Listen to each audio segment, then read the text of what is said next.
This is Green Tide Rising, a podcast following Latin America's green wave abortion rights movement.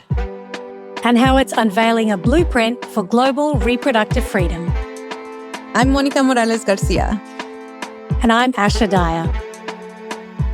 In the last episode, we explored the origins of the green wave movement in Argentina, which led the country to become the first in Latin America to formally legalize abortion.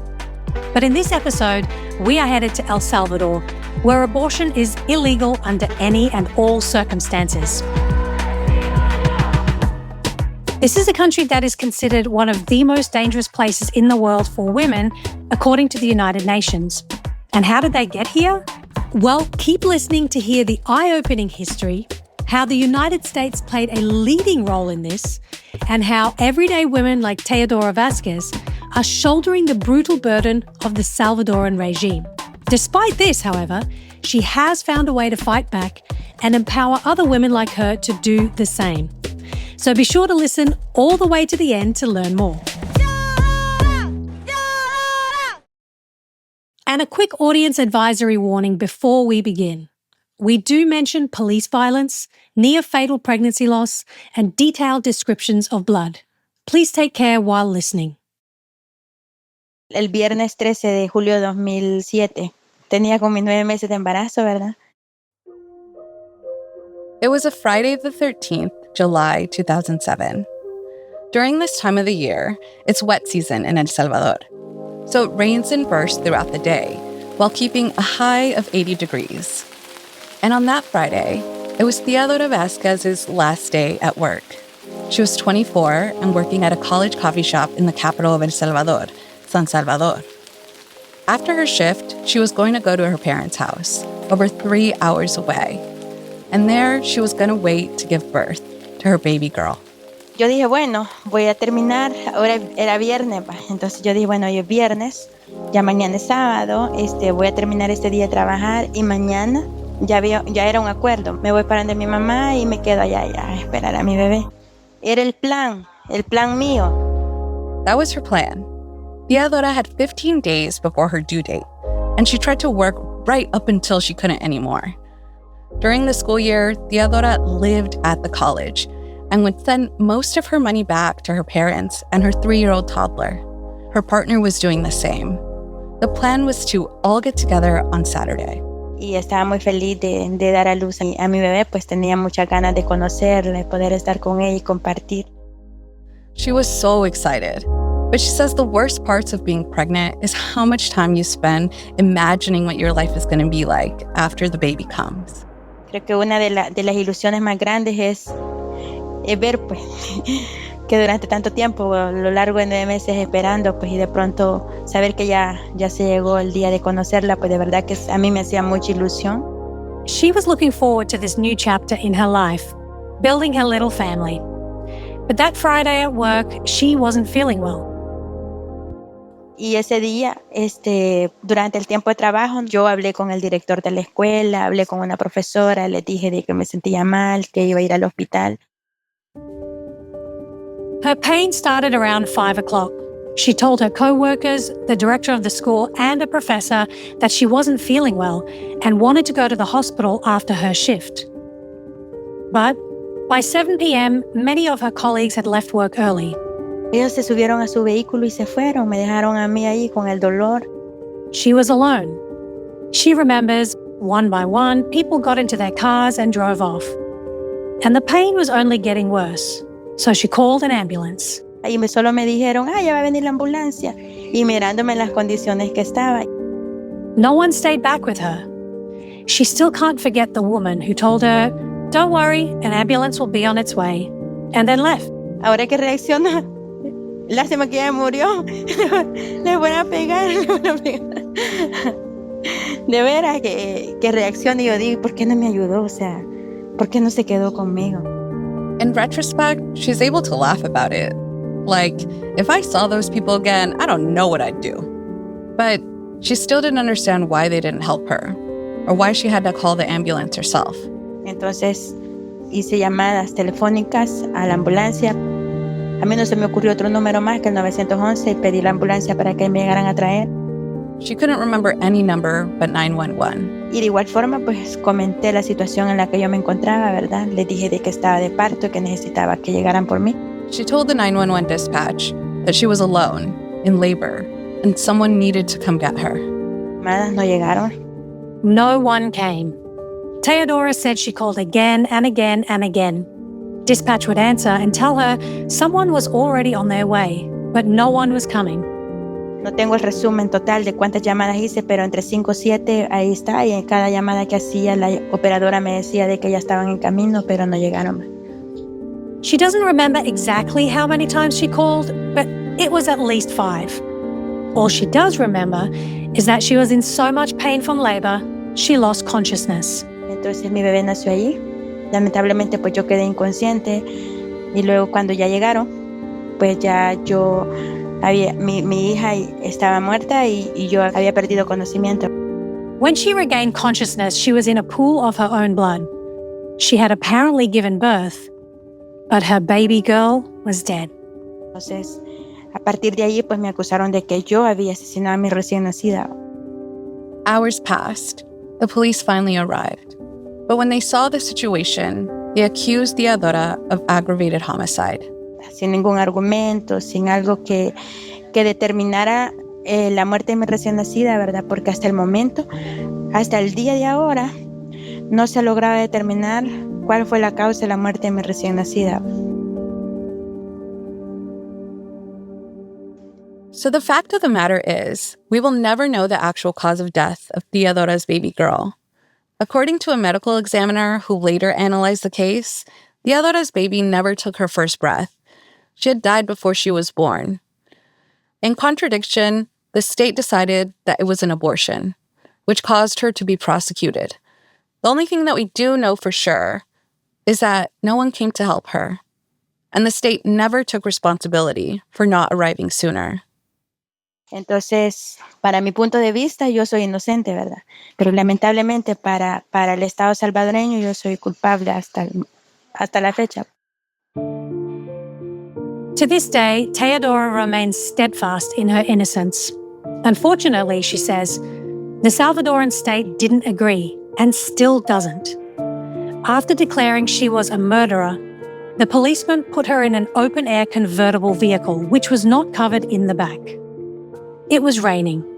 Police took her to the station. Wet, bloody, and in desperate need of medical attention. They kept her there for 4 hours. At one point, she remembers one police officer saying to another, "Let's take her, she's dying. Let her go to the hospital to die."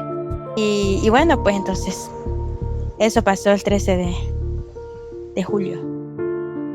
At 9 in the morning the next day, Teodora opened her eyes and she was surrounded by journalists and media. They all wanted to hear from the woman who was accused of killing her baby. Her family still had no idea what had happened to her. They found out by watching the midday news, along with everyone else they knew. Y entonces como que los padres también están viviendo esa discriminación. Me decía mi papá una vez, me hicieron sentir mal tus tíos, tus primos, porque de pronto me veían y lo primero que hacían era decirme que yo tenía una hija mala. Teodora's father told her it was hard on everyone. All of a sudden, aunts, uncles, cousins, they judged them for having raised a, quote, murderer. For those labeled as bad mothers, the stigma is pervasive and loudly expressed. Back at the hospital, doctors refused to give Teodora medication for the pain. They told her they were discharging her because the bed could be taken by a woman who deserved it. Hours later, the same day, police took Teodora back to the station. They put her in a cell with many women, and police told them she killed her baby. So the women started to beat her. She was there for 8 days. Her family tried to visit and bring her food, but the police wouldn't let them see her or feed her.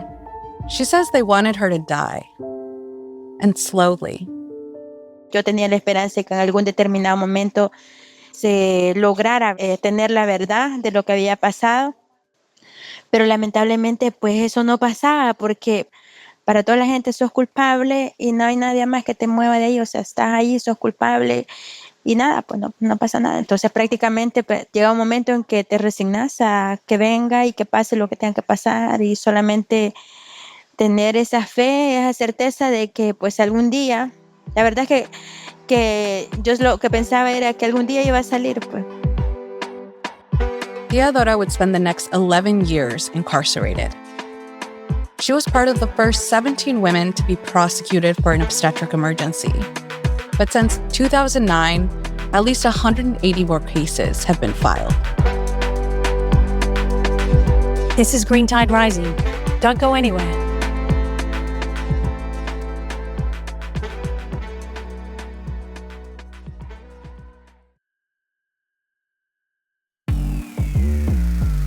Hi, Monica. Hey, Asha, and welcome everyone to episode 2 of Green Tide Rising, where we get an eye-opening look at the reality of living in a country where all abortion is banned. No exceptions. A number of US states are pushing for this right now, but as we will learn from Teodora's story, there is a way forward despite a total abortion ban. And who better to give us insight into this progress than our friend Jimena Casas-Izaza, renowned feminist lawyer and sexual and reproductive rights advocate who is currently tracking the impact of abortion criminalization across Latin America and the Caribbean, looking at a decade's worth of data and stories. It's like looking into the future here in the United States if we don't take the lessons learned. And at the end of this episode, and every episode, she will share how each of us can implement the fight for reproductive freedom and bodily autonomy, creating somewhat of a blueprint for us, modeled off the success of the Green Wave movement. So be sure to listen all the way to the end of this episode to hear Jimena's call to action. Okay, let's get back to El Salvador. El Salvador is a small but densely populated country in Central America. It's about the size of Massachusetts. And recently, the country has been in the news because of President Nayib Bukele's re-election. Nayib Bukele has been sworn in as the president of El Salvador for the second time. It used to be that the Salvadoran constitution prohibited a re-election of a president. You get one term, and that's it. You can't be president again. But over the course of his first term, Bukele took steps to control every branch of government, including the highest court in El Salvador, which allowed him to bypass a constitutional ban on consecutive terms. Despite growing concerns for Bukele's authoritarianism, the Biden administration sent a high-level delegation to the inauguration. This marked a shift for the Biden administration, which just 3 years prior had refused to meet with Bukele in D.C. But because of the upcoming 2024 US election and other geopolitical forces, both the Biden admin and prominent MAGA emissaries were there. Meanwhile, in D.C., protesters gathered outside the Salvadoran embassy to call out the US government. We know that your government knows of the kidnapping and deaths of our children and families in Bukele's jails. President Biden, it shames us that your government decided to participate in the inauguration of a new dictator in El Salvador. Right now, the Republican Party in particular has been fully embracing El Salvador's president ahead of a potential second Trump term. The former president's son, Donald Trump Jr., right-wing media firebrand Tucker Carlson, and Florida Representative Matt Gaetz all attended the inauguration. On a video posted to social media, Don Jr. congratulates the Salvadoran president, saying, "Incredible victory. And amazing accomplishments, actually. Thanks. And you do it all without having to jail your political opponents, which I loved in the speech yesterday." Just to be super clear, Bukele does have a history of jailing his political opponents, and what Don Jr. was trying to do was make a not-so-subtle reference to his father's criminal conviction in New York. Regardless, the interaction between the two men was kind of giddy and awkward, like they were trying to bro out over their common love for dictatorships, I don't know. But it just came off as weird.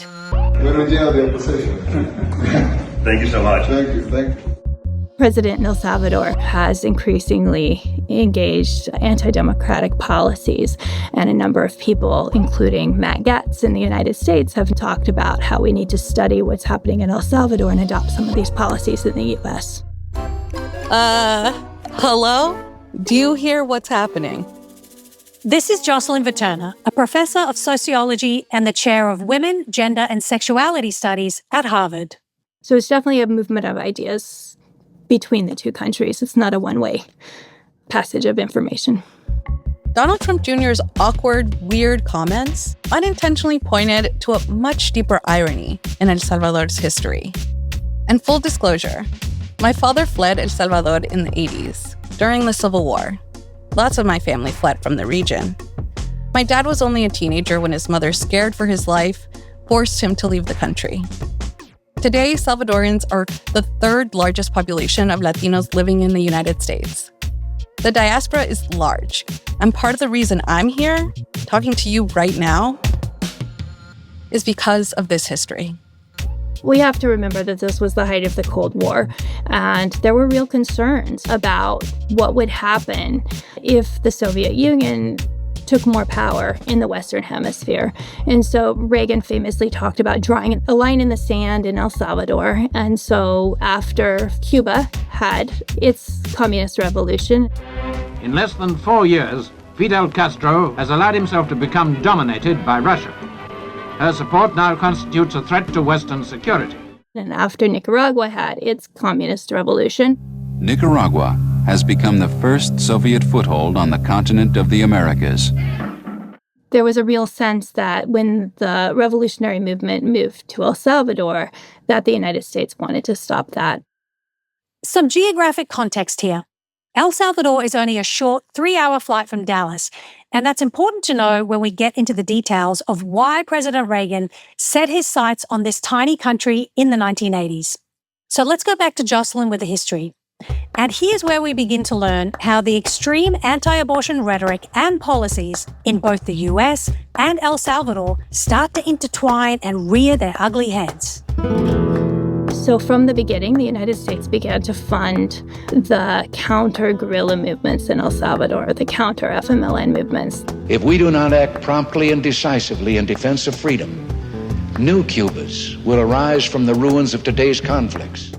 The FMLN, the Frente Farabundo Martí para la Liberación Nacional, that formed in El Salvador was a loose coalition of 5 different militant groups, but each of those militant groups started from different kinds of community-based organizations, and within those community-based organizations, there were some intellectual movements, as well as religious movements, as well as campesino movements who were working for the right to the land and the right to healthcare and these types of things as well. And so the United States did this by dramatically expanding the size of the Salvadoran armed forces. We're talking probably 5-6 times greater. And by the end of the 1980s, the United States government was giving El Salvador, in the 1980s dollars, over $1 million a day. That's just under $4 million in today's economy.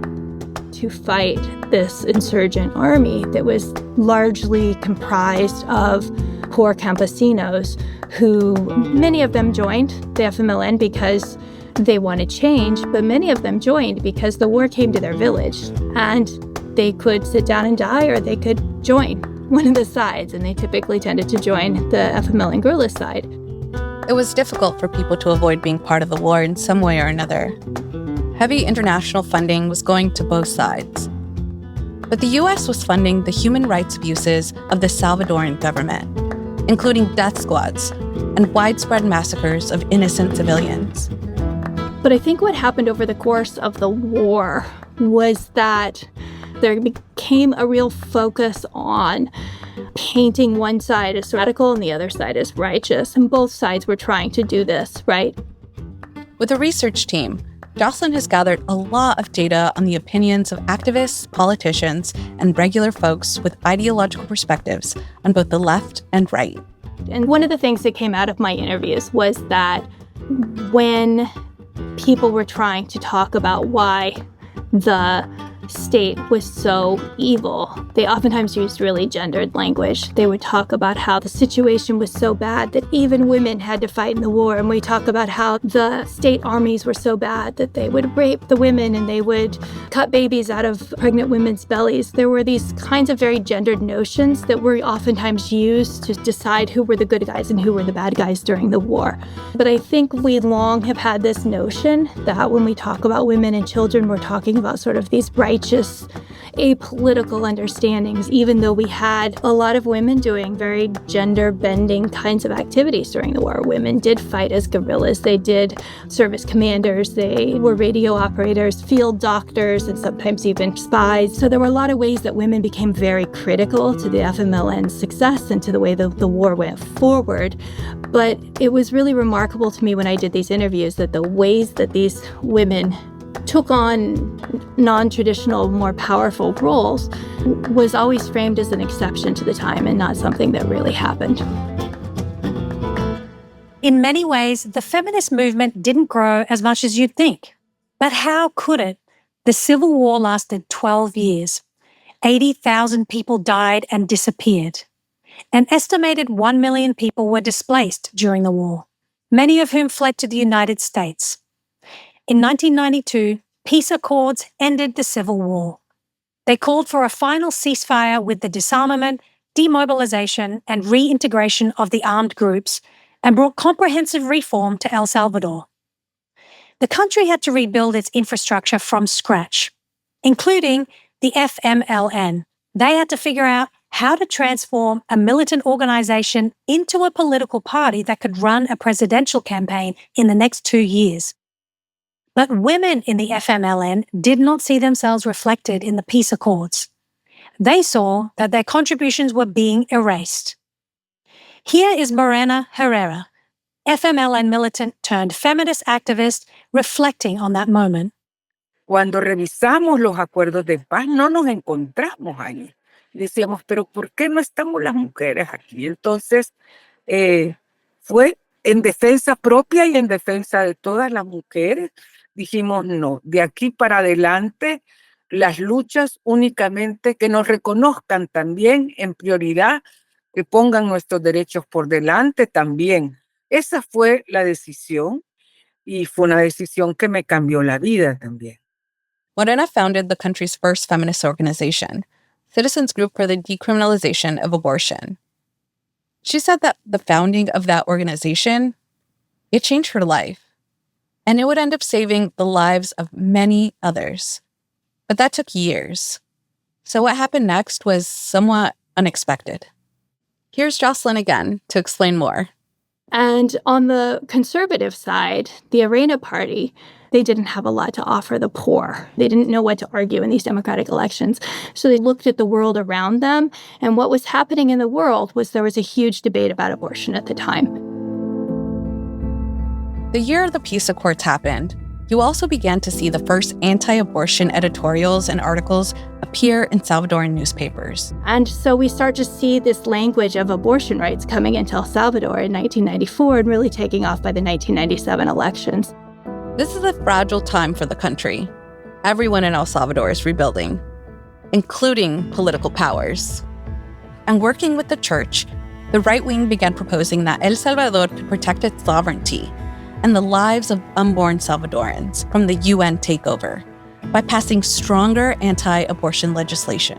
What the right-wing government proposed doing was taking the already very strict abortion laws and making them even stricter by taking away all of those exceptions and saying no abortions, no exceptions, not even when the life of the mother is at risk. The right was able to mobilize thousands of people over a number of weekends by making announcements to parishioners during Mass. Activist Morena Herrera warned the Salvadoran government that abortion would continue to exist in El Salvador and that criminalization would not prevent women from having abortions. But by 1998, the Catholic Church's campaign to implement the total abortion ban was a success. And a year later, they were able to help pass a constitutional amendment recognizing an embryo as a human being from, quote, the moment of conception. And it's a little bit crazy when you think about it, because typically what we see are anti-abortion laws being overturned by pro-choice laws, and then there's a backlash, and the pro-life movement comes out of a backlash. And El Salvador seems quite unique in that there was no liberalization. But even after the anti-abortion movement got everything they wanted, the messaging was so powerful in mobilizing voters that the movement, the church, and the right wing kept wanting to fight. against the enemy of the unborn, but once all the laws were passed and the Constitution was changed, they didn't really have anyone to fight against anymore, and they really started to change their narratives towards attacking unnatural mothers who would just throw away their babies. And while there was no evidence to support the narrative that women were throwing away their babies, those stories continued to circulate. And I found that around the 2000s, 2001s, we start to see this real narrative coming up about what they called madres desnaturalizadas, which is like unnatural or even perverse mothers. But this notion of these bad mothers became a bit of a moral panic. And you begin to see that panic reflected in the laws that led to the prosecution and imprisonment of vulnerable women. Between 2000 and 2011, 129 women in El Salvador were prosecuted for abortion or homicide. Most of these women were young, poor, with limited education, and from rural communities. By this time, Morena Herrera had become El Salvador's leading advocate for abortion law reform and became the director of the San Salvador Feminist Collective, who launched a campaign in 2014 to free 17 women known as las 17. Tenemos 17 y más mujeres que están condenadas a 30 y 40 años de cárcel. Las 17 is a campaign amplifying the experiences of the first 17 women who were incarcerated for obstetric emergencies and sentenced to 30 to 40 years in prison. Here is Teodora Vasquez, the woman with the obstetric emergency we heard from earlier. ¿Qué le digo? Las 17. Pues bueno, yo soy una de las 17. Teodora is one of the original 17 women. Somos mujeres que estuvimos privadas de libertad por emergencias obstétricas, abortos espontáneos. Cuando cambió la reforma del Código Procesal Penal, desde que se considera la vida desde el momento de la concepción, muchas mujeres han ido a la cárcel por delitos que no cometieron, ¿verdad? Aquí en El Salvador. Teodora says that since the constitutional reforms for personhood amendments, many women like her have found themselves incarcerated through no fault of their own. Pues esas somos las 17. Like we mentioned earlier, Teodora would spend over a decade of her life imprisoned. She says her life for a long time was just a routine. She shared a cell with 70 women. Every day, she would wake up at 2 a.m. just to make sure she was able to shower. Luego, pues, dormir otra vez. Dormir otra vez y a las 5 de la mañana luego hacen un conteo, ¿verdad? Para ver si no ha escapado nadie. Then she would go back to sleep till 5 a.m., when the guard counted the women. Teodora would then have breakfast, go to work, and do any activities she could, living out the same routine day in and day out. Desde que llegas es todo lo que vas a hacer en tu vida durante el tiempo que estés encerrada.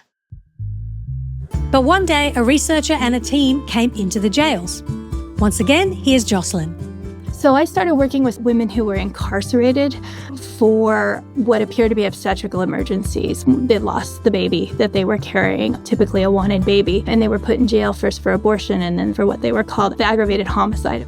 Ella llegó a visitarnos una vez. Ella me miró, yo la miré y como simpatizamos bastante. Jocelyn looked at Teodora, and Teodora looked back at Jocelyn. It was kind of an instant connection between the two that day they met in jail. Teodora likes to talk and share and laugh. Creo que eso, y de pronto pues ella sabía que yo tenía mucho que contarle y empezamos como una entrevista. She says that's what made her stand out to Jocelyn. It wasn't just her sad story, though she did want to tell it. And with that, Teodora gave Jocelyn an interview. And through the work of a lot of activists on the ground, I tried to provide some amicus briefs and scientific support. They were able to get sentences overturned and commuted, and most of the women are out of jail now. And so Teodora is one of those women. They were able to get the sentences overturned. Vino aquí a El Salvador solamente porque yo había recuperado la libertad. Teodora says after her release, Jocelyn even came back to see her. Mi hermana, ella es mi hermana, mi amiga. Bueno, de diferentes colores. She and Jocelyn are like sisters, of different colors, but sisters nonetheless.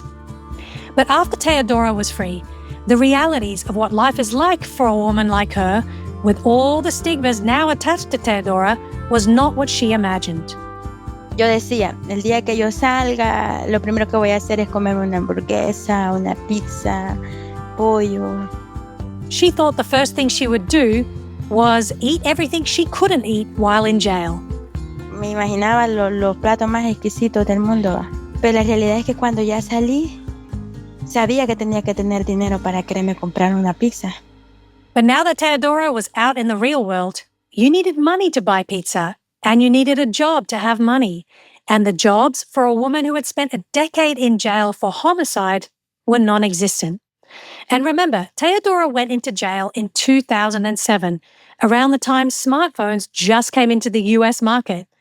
When Teodora got out and saw a phone for the first time, she says it was wild. But she got the hang of it fast, as she spent the time trying to find the other 16 women. Y entonces dije yo, bueno, las voy a buscar a ellas para que me digan qué andan haciendo, cómo lo están logrando, que me expliquen qué es lo que ellas están haciendo para hacer una copia. She was trying to figure out what to do with her life now.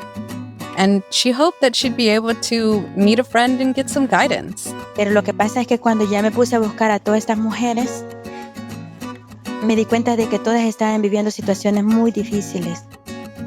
She didn't find anyone in a good situation. Y yo dije, bueno, pues la verdad es que hay que hacer algo, o sea, porque la realidad es que, bueno, yo siempre soy, por eso que decía que hay que estar un poco loco, un poco desorientado.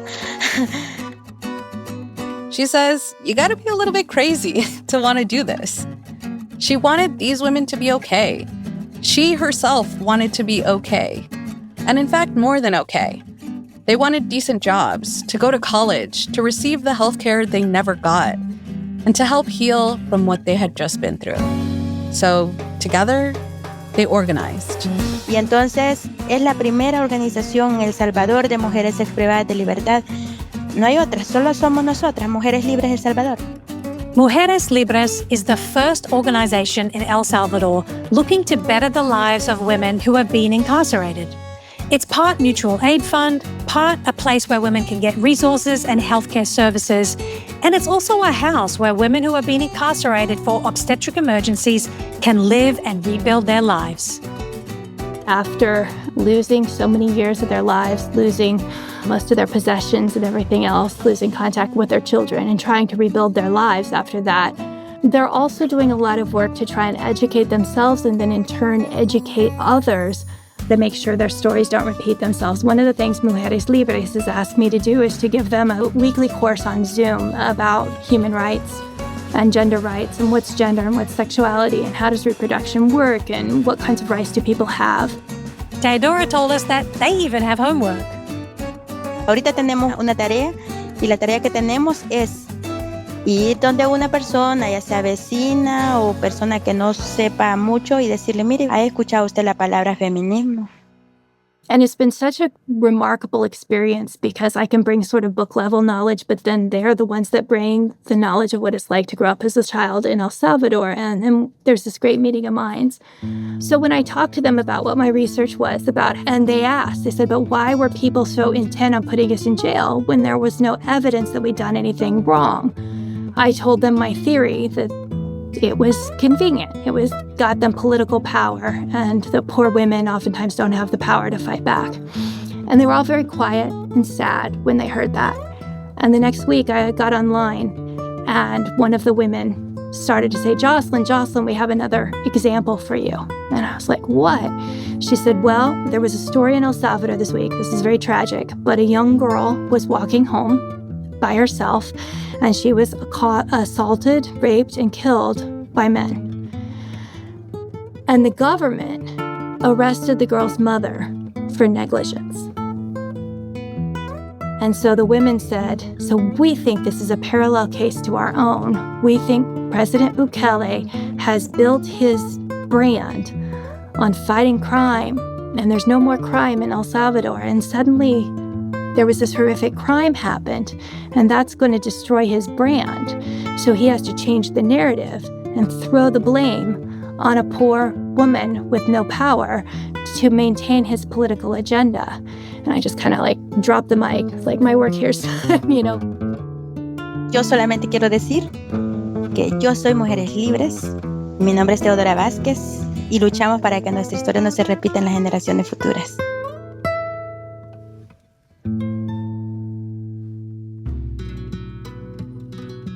Teodora's story is a reminder that in a country that completely bans abortion, the impact is felt hardest on marginalized women. But thankfully, her jail sentence was not the end of her story. And today, she gets to determine her own path forward, while also empowering many other women to do the same. And hearing Jocelyn recount the role the U.S. played and where El Salvador is today, it says too much. Unless we change the course in the U.S., we are headed for the same reality. And that's why this upcoming election is so crucial for abortion rights. So how do we push back on extreme abortion bans? And what can everyday people like us do to have an impact, despite what politicians, the courts, legal authorities, and medical professionals are deciding on our behalf?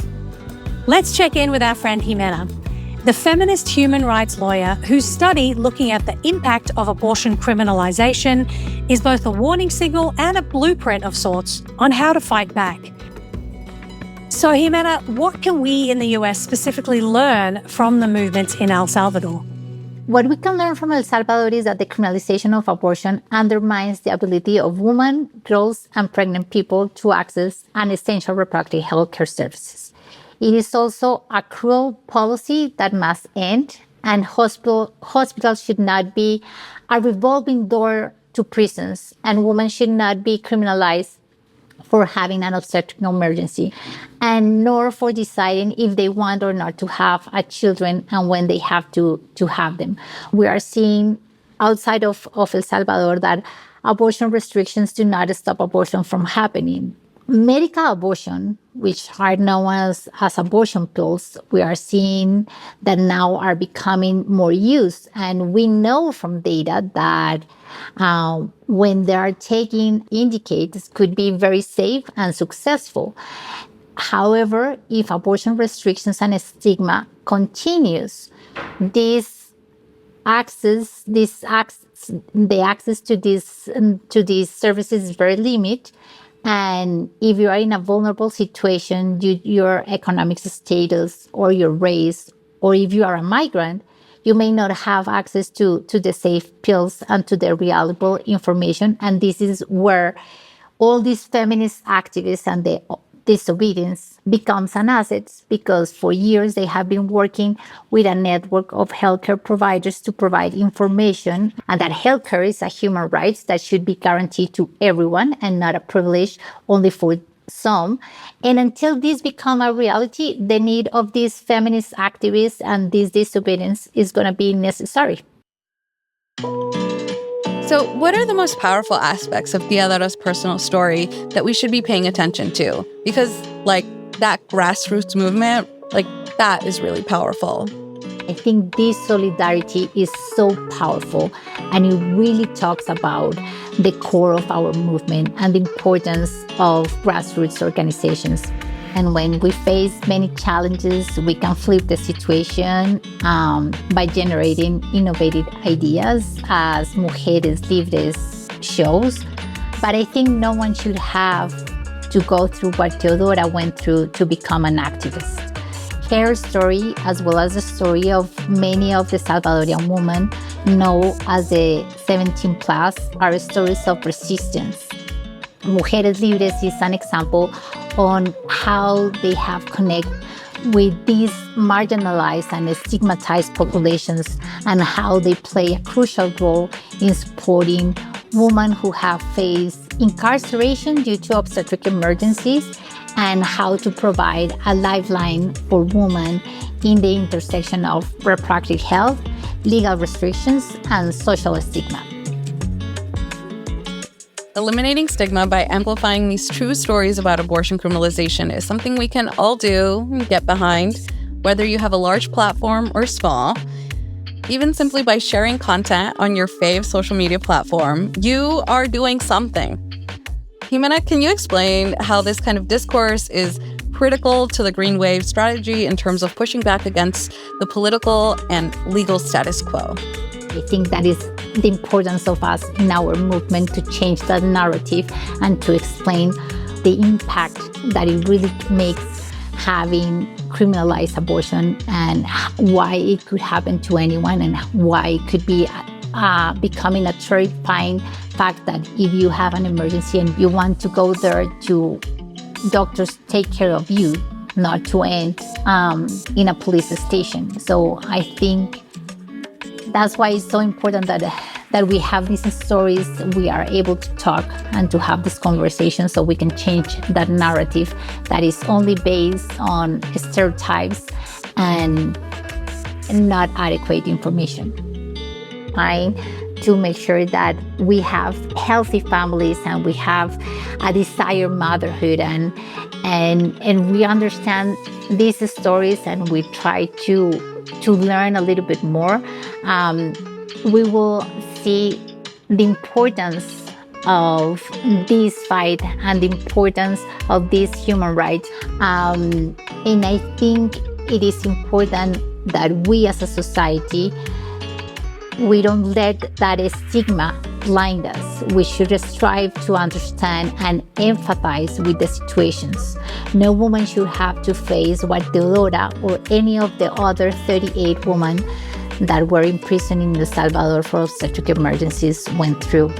Stigma affects the life of many women. And every time that we're gonna vote, this will come on the top of our head and we will look for candidates that will only support and will protect our reproductive autonomy. Thank you for listening to Green Tide Rising. So far, we've talked about the birthplace of the movement in Argentina in episode 1 and looked at the reality of a complete abortion ban in El Salvador in this episode. In episode 3, we're changing things up a little, right, Monica? Oh, we're about to get nasty. Sex makes putas out of all of us. And, sex makes people really uncomfortable. I think that when people are trying to advocate for their rights, they want to appear like good, respectable citizens. That's next time on Green Tide Rising. This episode was produced and written by Monica Morales Garcia. Green Tide Rising is executive produced by Jess Jacobs and Leela Meadow-Connor, with associate producer Adi Biaringer.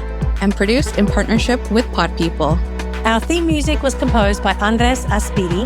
I'm your host, Monica Morales Garcia. And I'm your host and executive producer, Asha Dyer.